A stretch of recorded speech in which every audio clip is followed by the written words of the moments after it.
안식일, 그러니까 유대력으로는 토요일이지요. 토요일이 지나서 주일 아침 해 뜨기 전 미명에 막달라 마리아와 야고보의 어머니 마리아와 또 살로메가 가서 예수님께 바르기 위하여 향품을 사다 두었다가 안식 후 첫날, 그러니까 주일이죠. 오늘 새벽입니다. 오늘 새벽에 주님께서 해 돋기 전에 무덤으로 이렇게 이 세 여인이 주님께 향품을 바르기 위하여 무덤으로 갑니다. 막달라 마리아는 여러분 예수님께서 7 귀신을 내어 쫓아주신 여인으로 알려져 있습니다. 얼마나 감사하겠습니까? 주님께. 그렇게 7 귀신을 내어 쫓아주신 여인으로 알려져 있고, 야고보의 어머니 마리아는 예수님의 어머니 마리아의 자매가 아닌가? 혹시 또 그렇게도 생각이 되어집니다. 그리고 살로메는 사도 요한의 어머니일 가능성도 있다, 그렇게 여겨집니다. 그러니까 제가 지금 이 말씀을 드리는 이유는 이 세 여인이 모두 다 주님을 헌신적으로 섬겼던 아주 귀한 여인들이었다라는 것이죠. 그런데 이 세 여인이 지금 주님의 시신에 향품을 바르기 위해 새벽 일찍이 무덤에 가고 있습니다. 그런데 궁금증이 하나 있어요. 왜 이 여인들만 가고 있는 것인가? 왜 이 여인들만 가고 있는 것인가? 다른 제자들이 도와줄 만 하지 않습니까? 다른 제자들이, 남자들이 좀 돌 굴리는데 힘을 좀 써주고 도와줄 법도 한데 제자들도 없고, 그리고 또 힘을 써줄 만한 다른 형제들도 여기에 보이지 않고 오로지 이 세 여인만 보입니다. 물론 무덤의 입구를 열어서 시신에 향품을 발라야 하는데 당시의 장례의 예를 따라서 받아들일 수 있다 할지라도 누가 선뜻 그렇게 도와줄 리가 나설 수 있겠냐마는, 제가 보기에는 이 세 여인만으로는 할 수가 없는 일이에요. 그 돌을 굴려내면서 그 엄청난 돌을요, 그래서 그 안에 들어가서 향품을 바른다, 안 되는 걸 하고 있어요. 할 수 없는 걸 지금 하고 있습니다. 자기들도 얘기해요. 자기들도 누가 우리를 도와줄까? 누가 우리를 도와줄까? 여러분, 우리 그리스도인들의 삶이 그렇습니다. 여러분들 신앙의 삶 누가 도와줍니까? 여러분 어려움 닥칠 때 누가 도와줍니까? 도와주다가도 본인 지치잖아요. 그런 사람들 탓할 필요 없습니다. 원망할 필요 하나도 없어요. 도와주다가 지치는 사람들도 그분들도 다 지치는 거예요. 누가 우리를 도와줄까? 아무도 그들을 도와줄 사람이 없었던 것입니다.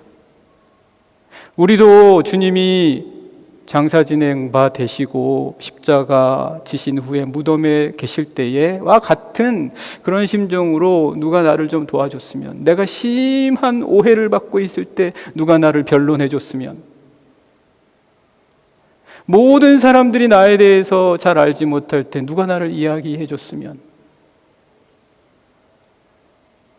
내가 한 것에 대한 정당한 거를 그거는 고사하고 그것조차도 내가 받지 못할 때에 나의 이 어려움을 누군가가 알아주고 호소할 때 들어주었으면. 그런데 사실 그렇게 도와줄 만한 손길이 없다는 것이 우리의 현실입니다. 누가 우리를 도와줄까? 그러나 여러분, 우리 그리스도인들은 압니다. 도와줄 리가 없다. 이 세상에 우리를 끝까지 도와줄 리가 없다.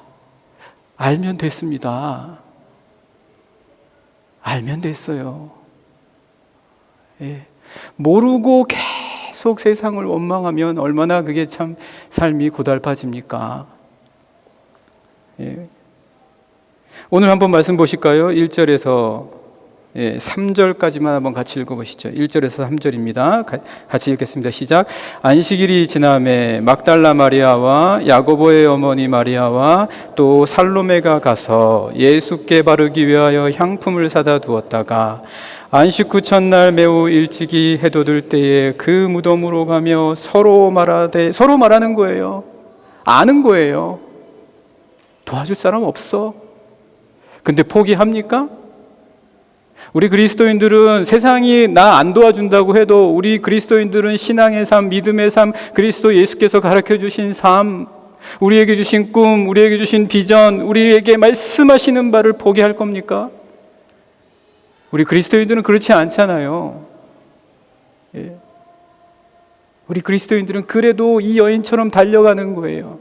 우리 그리스도인들은 이 여인 같아요.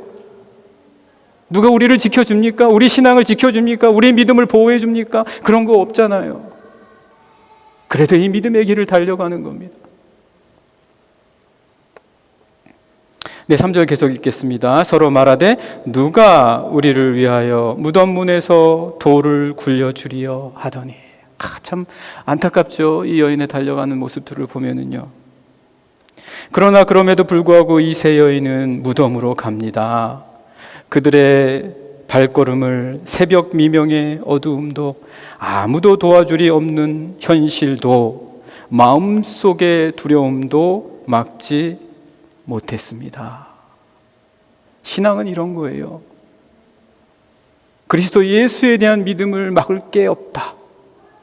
예. 신앙의 삶은 그렇게 도움 없어도 멈추지 않고 가도록 도우며 힘을 줍니다. 예수 그리스도께서 그들을 가게 만들고 그들을 이끌어 주시고 그 무덤에 주님이 계시다고 생각을 하니까 달려가는 거예요. 우리도 예수 그리스도 때문에 힘들어도 우리에게 주어진 삶 감당하면서 가는 거예요. 예. 세상에 어떤 일을 나에게 준다 하더라도 우리 그리스도인들은 예수 그리스도에게 힘 얻어서 감당하며 나아간다. 나를 이끌어 주시기 때문에 그분께서 두려움을 물리치시게 하시기 때문에 간다. 하나님께서는 반드시 도우실 것이다. 내가 산을 향하여 눈을 들리라. 나의 도움이 어디에서 올까? 천지를 지으신 여호와에게서로다. 이 고백하면서 우리가 가는 것이다. 무덤까지 이 여인들이 멈추지를 않네요. 이 여인들이 약한데 도와줄 사람도 없는데 안 멈추는 거예요. 끝까지 달려갑니다. 어디까지요? 무덤까지 갑니다. 그런데요, 정작 무덤에 도착했을 때 놀랍게도 무덤의 돌이 벌써 굴려져 있었습니다. 아멘. 4절 말씀 같이 한번 읽어보실까요? 4절 말씀입니다. 시작. 눈을 들어본 즉 벌써 돌이 굴려져 있는데 그 돌이 심히 크더라. 여러분, 이 말씀이 우리에게 알려주시는 것은요, 우리가 받는 하나님의 도움은 크다는 얘기예요. 우리가 받는 하나님의 도움은 놀랍다는 거예요. 우리의 상상을 초월한다는 거예요. 우리가 전혀 예측하지 못하고 우리가 전혀 기대하지 못한 방식으로 하나님께서는 우리를 도우실 수 있는 분이다. 그래서 우리가 주어진 길을 달려가는 과정 속에 나는 기대하지 못했을지라도 그분을 바라보면서 달려갈 때 그분께서 돌을 굴려주신다. 내 삶 앞에 있는 커다란 이 돌을, 돌 때문에 안 가실 거예요? 돌 때문에 그냥 중도에 포기하실 겁니까? 믿음으로 가는 이 세 여인에게 눈을 들어보니 돌이 굴려져 있었다. 우리 사랑하는 영락의 모든 성도님들에게도 도와줄 리가 없어도 여러분들은 끝까지 달려가시는 분이신 줄 분명 믿습니다. 여러분이 눈을 들어 보았을 때 그 하나님의 도움이 여러분들에게 앞에 있는 큰 돌을 굴려주실 줄 믿습니다. 예, 우리의 상상을 초월해서요. 세 여인이 무덤 안에 들어갔을 때 흰옷 입은 청년이 예수께서 살아나셨고 여기에 계시지 않는다고 합니다. 예. 저도 오늘 좀 부활절이라서 밝은 넥타이를 매려고 찾다 보니까 이게 있더라고요. 그래서 좀 밝게 좀 해봤습니다. 괜찮습니까? 네. 안 괜찮으면 안 하려고요. 네. 여기 흰옷 입은 청년은 아마 천사가 아니었을까 생각이 됩니다. 근데 예수님께서 누우셨던 곳까지 보이면서 그분 여기 없어. 그분 여기 없다. 그분 살아나셨다. 이제 주님을 죽은 자 가운데서 찾지 마라. 여러분, 우리도 산 곳에서 찾으십시오. 생명이 있는 곳에서 찾으십시오. 살아 움직이는 곳에서 찾으십시오. 여러분의 꿈, 여러분의 비전, 죽은 데서 찾지 마십시오. 살아 있습니다. 중도 포기하지 마세요. 우리 청년 지체 형제 자매 여러분, 중도 포기하지 마세요. 끝까지 가십시오. 달려가십시오. 그런데 왜 이런 불확실한 방법을 쓸까요? 예수님이 다시 살아나셨다라는 것을 알려면 예수님이 여기 계셨었어 라고 하는 것보다는 예수님이 직접 나타나시는 것이 더 좋은 거 아닙니까? 더 확실하잖아요. 더 분명하잖아요. 예. 그런데 이 청년이 참 묘한 미스테리한 청년입니다. 주님과 제자들이 사적으로 나눈 이야기까지 다 알아요.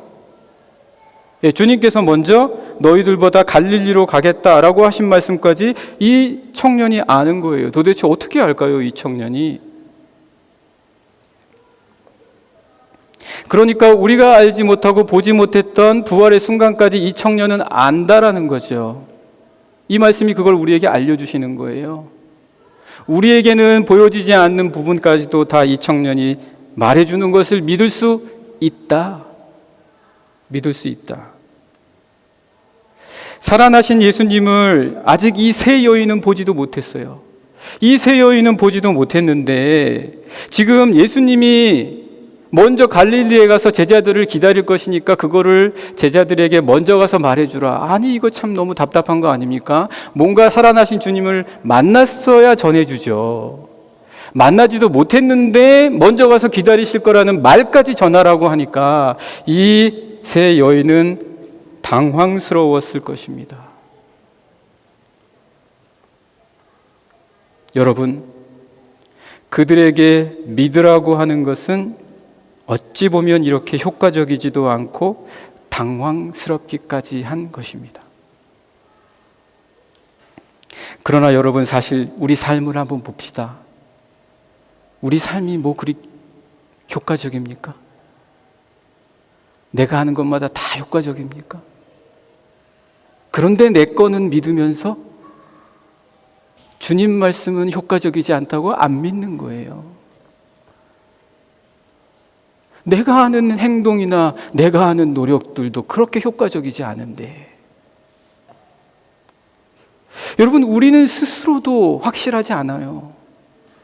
내가 한 말을 뒤집을 때가 얼마나 많이 있습니까? 나 자신도 확실하지 않은데, 주님 부활하신 거 확실하지 않아? 그런데 왜 나는 확실하지 않은 내 자신은 믿으면서 왜 주님 부활하신 거는 못 믿냐?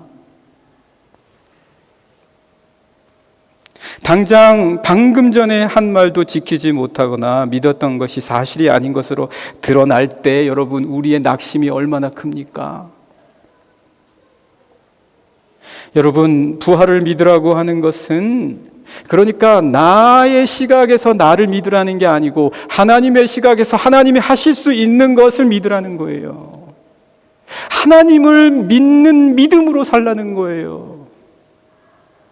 왜? 우리 신앙에 하나님 믿는 신앙이 없으면 안 되니까. 하나님을 믿을 때 우리 삶에 때로는 불확실하고 때로는 효과적이지 않은 것, 인간으로서는 받아들일 수 없는 것, 인간으로는 깨달아지지 않는 것들을 깨달을 수 있는 우리의 지혜가 그 부활의 능력으로부터 주어진다.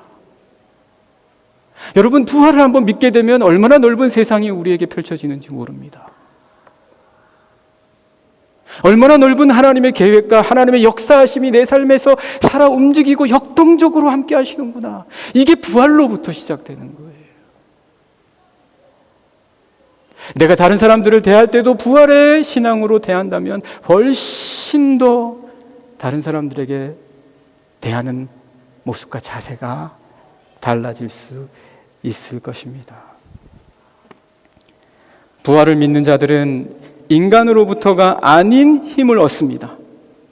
믿으십니까?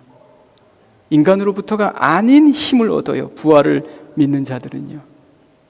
전혀 어찌 될지 모르는 것들조차 감히 이 세 여인들처럼 할 수 있게 될 수 있을 줄 믿습니다. 주님은 부활로서 이 땅에 보이는 걸 제시해 주려는 게 아니에요. 천국의 소망과 천국의 힘을 우리에게 주시고자 함인 줄 믿습니다. 여러분 함께 같이 말씀 보면 좋겠습니다. 5절에서 7절까지 한번 보실까요? 5절에서 7절 보시면서 부활이 주는 힘, 이 힘으로 주님 저의 삶을 넓게 해주십시오. 제 발걸음을 넓게 해주십시오. 제 발의 보폭을 넓게 해주십시오. 5절에서 7절까지 같이 읽겠습니다. 시작. 무덤에 들어가서 흰옷을 입은 한 청년이 우편에 앉은 것을 보고 놀라매 청년이 이르되 놀라지 말라. 너희가 십자가에 못 박히신 나사렛 예수를 찾는구나. 그가 살아나셨고 여기 계시지 아니하니라. 보라, 그를 두었던 곳이니라. 가서 그의 제자들과 베드로에게 이르기를 예수께서 너희보다 먼저 갈릴리로 가시나니 전에 너희에게 말씀하신 대로 너희가 거기서 배우리라 하라 하는지라. 네, 주님 이렇습니다. 여러분 그 신문 기사를 보니까요, 그 캐나다의 티나라는 여인이 있는데 이 티나라는 여인이 1년 전에 그 110kg이었었대요. 110kg이었었는데 본인이 약간 좀 생각을 한 거예요. 내가 약간 좀 체중 감량을 해야 되겠다라는 그런 생각을 했습니다. 그래서 올해 74kg가 됐대요. 그러면 36kg을 감량했잖아요. 이게 많이 한 겁니까? 엄청 많이 한 거죠. 근데 헬스를 안 했대요. 그런 걸 하나도 안 했대요. 약물의 도움, 약 도움도 받지 않았다고 합니다. 근데 이분이 참 독특해요. 그래서 제가 맞다, 이거다. 그런 걸 제가 알 수 있었던 건데, 이분이 한 얘기 중에, 이분이 인플루언서인가 봐요. 예, 그런 것 같은데, 모든 것은 뇌에서 시작된다. 그렇게 얘기를 했어요. 모든 것은 뇌에서 시작된다. 운동, 그런 것도 물론 중요한데 출발은 뇌다. 그래서 자기는 좀 감량을 해야 되겠다 생각을 했을 때 핵심을 음식에 대한 생각을 내가 절제할 수 있는가. 그거는 내 뇌에서 시작된다. 여러분, 우리의 신앙생활이 어디에서 시작되냐를 아는 것이 너무너무 중요합니다. 어디에서 시작이 되냐. 지금 이 부활의 이 현장에 있었던 이 여인들의 믿음의 삶, 부활의 증인이 되는 것이 어디에서부터 시작이 되냐. 이 여인들은 이 놀라운 흰 옷 입은 청년의 말을 듣고 입도 열지 못하는 거예요. 누가 믿겠습니까? 잘못 말했다가 오히려 비난과 욕을 얻어먹을 수도 있는데, 예. 이거 정말 이게 정말 그런 노릇인데요. 제가 그 독일 라디오 방송을 듣다가 독일 청년들에게 물어보는 장면이 나왔습니다. 부활절이 뭔지 아십니까? 예수님 죽으신 날 아닙니까? 이렇게 얘기를 하는 거예요. 다 그런 건 아니겠죠. 그런데 모르는 사람이 있다는 거예요. 예, 모르는 사람. 우리 성탄절은 무슨 날입니까? 성탄절은 예수님께서 다시 사신 날. 이거 일부러 장난으로 그렇게 얘기한 건지 정말 진지하게 그렇게 얘기했는지는 모르겠어요. 제가 상상이 안 갑니다. 독일에서 그렇게 대답을 했다? 그런데 제가 모르는 바도 있을 수 있으니까. 예, 그렇지 않습니까? 여러분, 신앙은, 복음은, 부활은 우리 마음으로 사실 입으로 열어서 꺼내기 쉽지 않은 것입니다.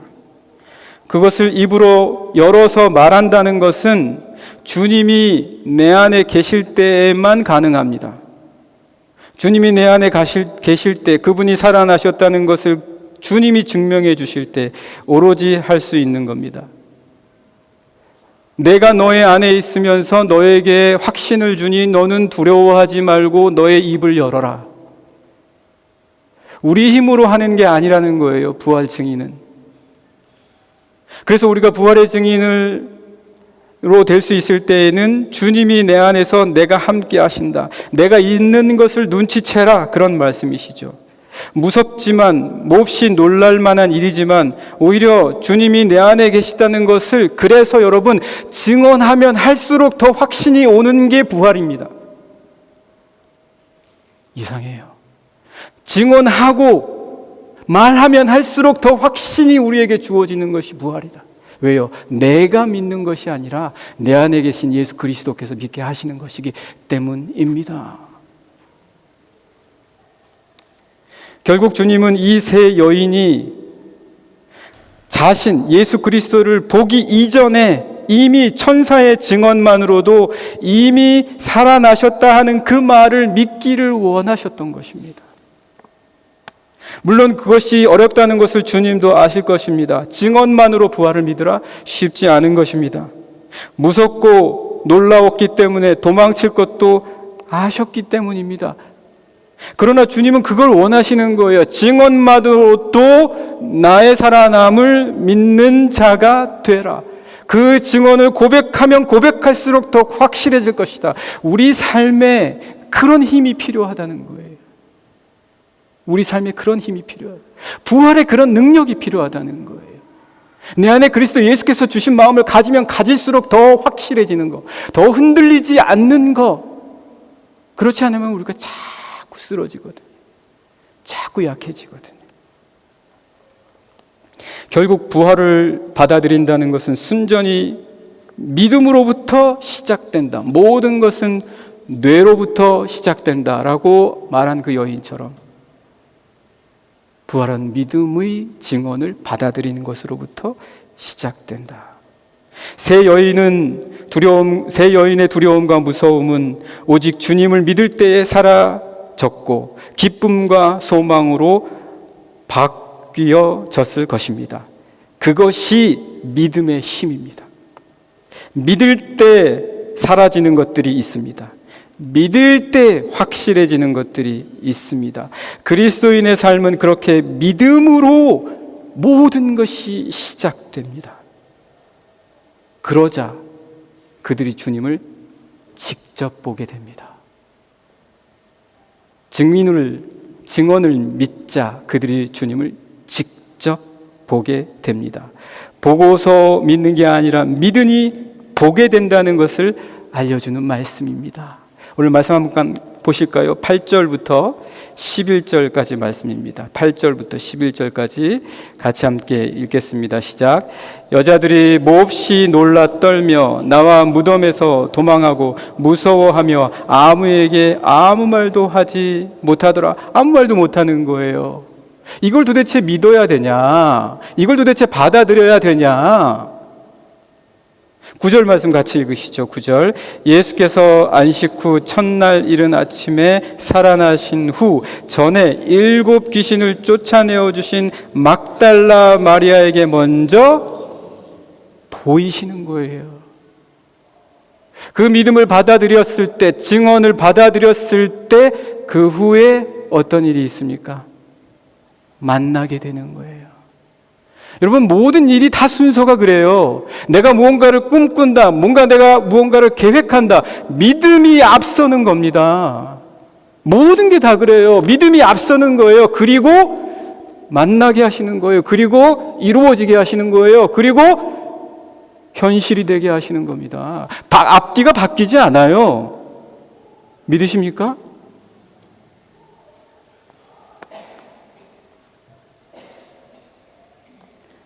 네, 우리가 몇 절 읽었죠? 9절 읽었습니까? 네, 9절, 10절 같이 읽겠습니다. 시작. 마리아가 가서 예수와 함께하던 사람들이 슬퍼하며 울고 있는 중에 이 일을 알매. 이게 당연한 반응이에요.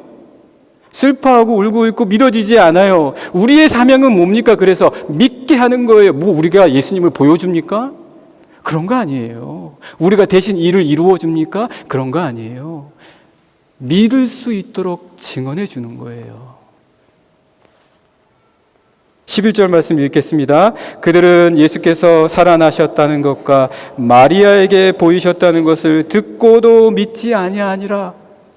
그럼에도 그들도 역시 변화될 줄 믿습니다. 이들도 역시 믿음으로 부활을 받아들이게 됩니다. 예수님을 갈릴리에서 만나게 됩니다. 그런 겁니다. 부활의 힘이 이렇게 바꿔줘요. 여러분, 부활의 힘 다 받으시고 부활의 힘으로 누리시는 여러분들 되시기를 간절히 축복합니다.